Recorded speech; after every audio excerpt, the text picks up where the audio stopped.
Akhnaten's been a very interesting journey to go through. I have known this opera from the time before I ever was involved with design and technology, so from the time I was very young. And I have always loved the music, very strong visual inspiration when I would listen to the music. The inspiration comes from looking at the storytelling.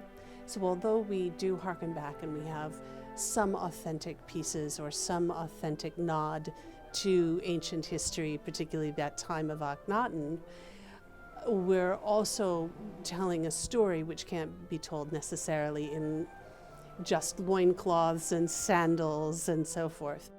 So in order to magnify this storytelling, I have brought in influences from Japanese culture in images that are really abstract, just artwork that's more abstract.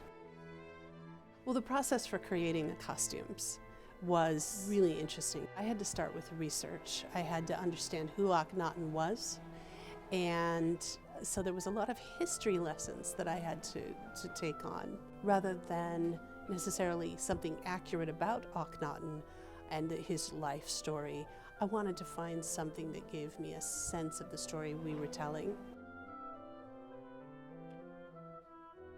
But a very important facet of the process is the shopping for fabric, finding the silks. All of these silks, there's 200 plus yards of Fortuny pleated silk that has been pleated here in this shop. They're amazing here, and all ombre dyed, hand dyed. It's pretty incredible.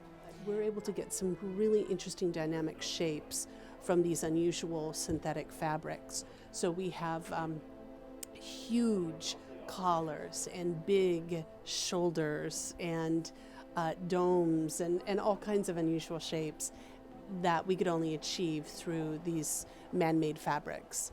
But when they're combined with the natural fabrics and the silk that moves, just the slightest breeze on stage is amazing to see how it moves, especially when we have the love duet in the top of Act 2 between Nefertiti and Akhnaten.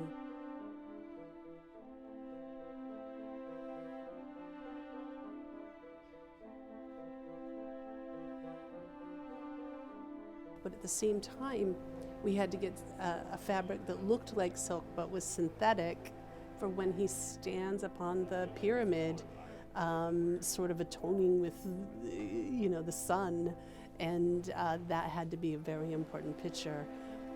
And silk wasn't a strong enough fabric for all the lighting and the transmission of light that we needed to achieve. I think one of the interesting things that the audience might find is how color balances out on the stage. It's not an accident, and we start seeing the blue, and we see suddenly this red rising with Akhnaten's claim to the throne, but blue still remains. And then when we're looking at the storytelling in terms of the light, then we see a lot of white.